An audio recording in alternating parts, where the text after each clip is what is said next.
Oathbreaker is a newly recognized format by Wizards of the Coast. Think Commander, but 60-card singleton. A Planeswalker is your commander, and you also get a signature spell in your command zone, any instant or sorcery that matches your commander's color identity, and it has the same rules as your commander. You cast it goes right back to your command zone with commander attack. Same with your Planeswalker Oathbreaker. Then the rest of your deck is 58 on-color cards, and you start with 20 life. Much more fast-paced than casual commander on average. Growing outrageously quickly, I just have to dip my toe in the water. I hope you like robots and drawn cards.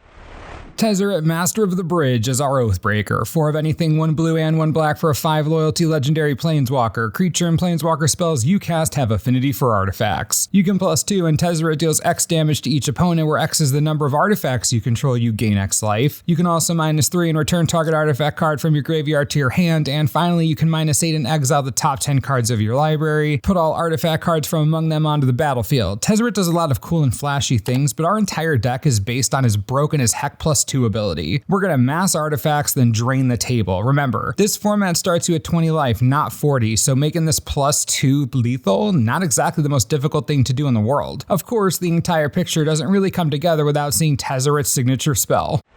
And Thoughtcast. Yeah, Thoughtcast. We're getting downright degenerative up in here. Since you have to keep adding commander attacks every time you cast your signature spell, what if that commander attacks just didn't really matter that much? That's what Affinity is going to do for us in this deck. Not only does Affinity make Thoughtcast comically cheap through many commander attacks add-ons, but having easy access to a mini Ancestral Recall on demand means that we can use the rest of our deck for baller cards instead of having to mass card draw spells. Let me show you what I'm talking about. We want to mass artifacts to win the game, and the best way to do that is by massing artifact tokens. Marionette Master, Mirror Battlesphere, and Thopter Assembly all create an impressive number of tokens by themselves. I call this direct production. Now, around half the deck is artifacts, so we can also utilize repeated artifact creation triggers like Psy Master Thopterist, Mirrodin Besieged, and Thopter Spy Network. And then when our little tokens get in for some damage, Sharding Sphinx is going to proliferate Thopters all over the place real fast. As you can see, this version of Tezzeret is relatively straightforward and exists on the back of Affinity, aiming to create a large number of 1/1 artifact creatures that can then be leveraged into a ton of card draw with Thoughtcast, and eventually ending the game with Daddy Tezzeret's busted +2 that hits the entire table. But the power doesn't end here, we have a lot more to talk about.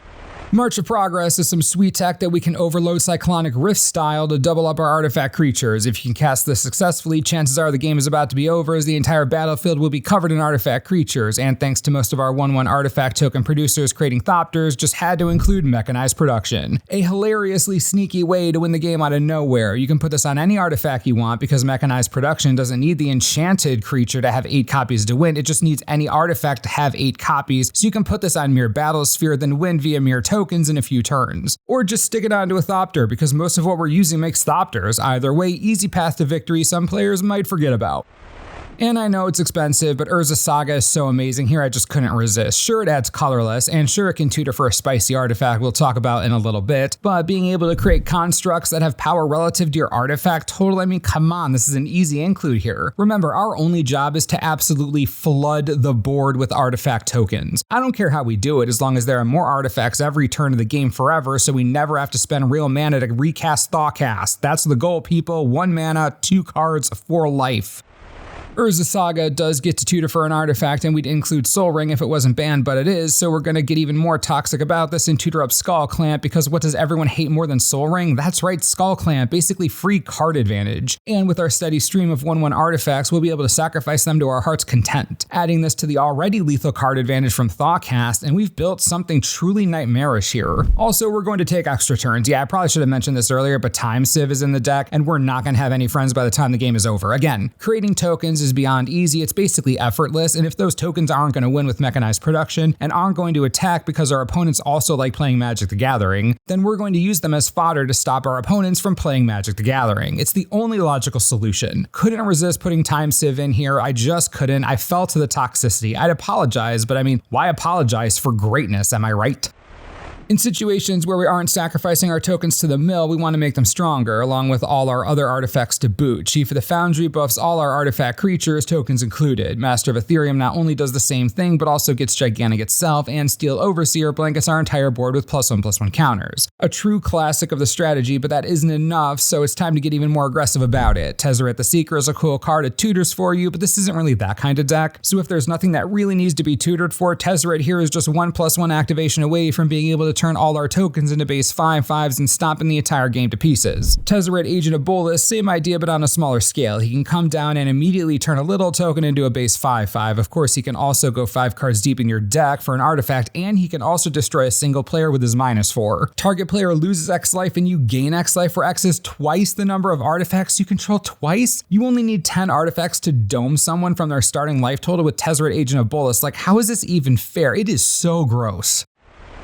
I don't really have a clever way of introducing this next card, so I'm just going to do it. Cranial Plating. Arguably one of the most broken artifacts in the history of the game, and thanks to our color identity, we're able to run it here. Attaching it to a random Thopter turns that little helicopter into a menace that can end the game immediately for a poor opponent who didn't think it was worth blocking. Nuts to me that Cranial Plating was ever legal in anything. Instant speed plus a billion. So unfair, it's hilarious. For this deck to work efficiently, we need to get out of the gate at least a little quickly. We don't have access to Soul Ring in this format, but that's fine. There are plenty of other options for us. Leaden Mirror, Silver Mirror, and the casual Urza Lord High Artificer include our creature-based mana acceleration options. Now sure, Urza also brings a gigantic construct with him and has pseudo card draw in that last ability, but you get what I mean. Urza is basically a mana rock that turns other artifacts into mana rocks. It's great. Then we have a spattering of actual mana rocks: Arcane Signet, Dimir Signet, Commander Sphere, and Talisman of Dominance. The deck isn't overly expensive, but having suitable access to mana as early as possible means we can drop our walkers early, our Oathbreaker early, our enchantments that create our 1/1s early. There's really no reason not to prioritize these powerful accelerators when they themselves add to our strategy. With the exception of Urza himself, who brings an artifact with him, they're all artifacts. It's perfect for what we're doing. To assist in this blazingly fast artifact production, Ethereum Sculptor and Foundry Inspector make great artifact cheapeners. Then we're running Phyrexian Metamorph and Sculpting Steel. Both are already artifacts and they drop as whatever we need. A cheapener, a mana rock, a payoff, a giant construct, anything at all, and pretty dang cheap too. Just some nice insurance to get copies of the important artifacts we're using. Speaking of insurance, Academy Ruins, Buried Ruin, and Trading Post make for some excellent artifact recursion. Trading Post does double as a great way to draw cards by sacrificing 1/1 artifact creatures that we're not actively using or just don't need around at the moment, and while Buried Ruin goes to the yard with a single recursion, Academy Ruins and Trading Post stick around for the entire game, bringing back all the important artifacts that get destroyed by opponents who really hate anything that we do. Now sure, Thoughtcast is going to be great and draw us a bunch of cards, Skull Clamp as well, but that doesn't mean we have to disregard other card advantage altogether. It just means we have to be picky with the card advantage we do include. Lean, easy to cast, always good. Baleful Strix doubles up as a stellar early blocker in the air that replaces itself in your hand. Podeem, Consul of Innovation is indirect card advantage, drawing you a card when you have the highest cost artifact on the battlefield, but it also doubles up as amazing protection for the entire artifact army. Blanket hexproof, even for the mana rocks and equipment and Trading Post, it's very nice. And then Thought Monitor is basically a construct version of Thoughtcast, so good. Draws you 2 cards on entry, has affinity, so it'll be peanuts to cast it, and it's an artifact that flies in and of itself. Perfect card for this deck.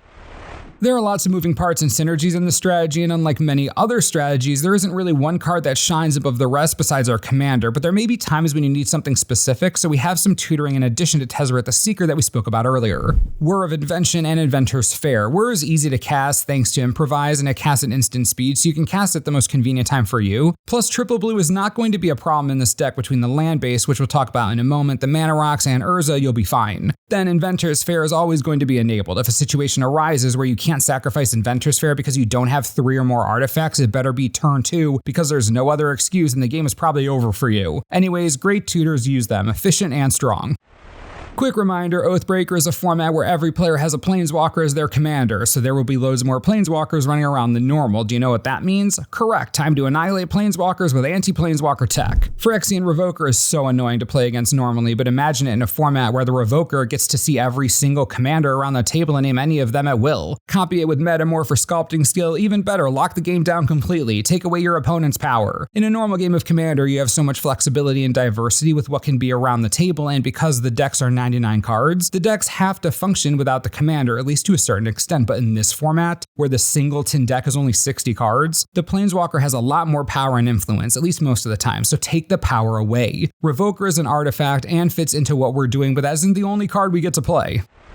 The Elder Spell, the most anti-planeswalker spell in the history of Magic the Gathering. It's double black, we're in a black deck, it's perfect. We run 3 versions of Tezzeret, so the Elder Spell's second half will be relevant for us, but even if it isn't, it's a measly 2 mana to destroy any number of target planeswalkers, any number for 2 mana. I don't know how this card isn't in every single black Oathbreaker deck yet. It's so mean, and I can't resist it, it's just too good. Both of our in-deck Tezzerets are 1 activation away from being able to use their most powerful ability. The Elder Spell just needs to kill 1 planeswalker to make that happen, and there will be multiple castable planeswalkers for the entire game. The Elder Spell is an all-star. Play this card, it's just plain ridiculous and broken.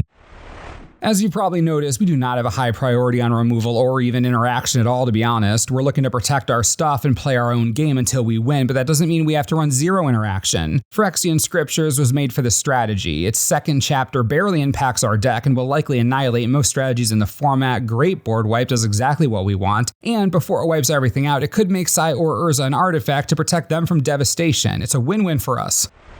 We get to run even more artifacts thanks to artifact lands, Darksteel Citadel, Mist Vault Bridge, Seat of the Synod, and Vault of Whispers. We're also running Command Tower and Spire of Industry for more rainbow support, just to really make sure we get the colors we need. Add in 7 islands and 5 swamps, and you have our Tezzeret Master of the Bridge Oathbreaker deck, absurdly fun to play, punishing to your opponents, and very satisfying to win with. The format is interesting and worth trying out, especially casually with your friends. If you have any questions about the deck or suggestions for players just finding the format, leave a comment. Deck list in the description, and as always, thanks for watching, and I'll see you next time.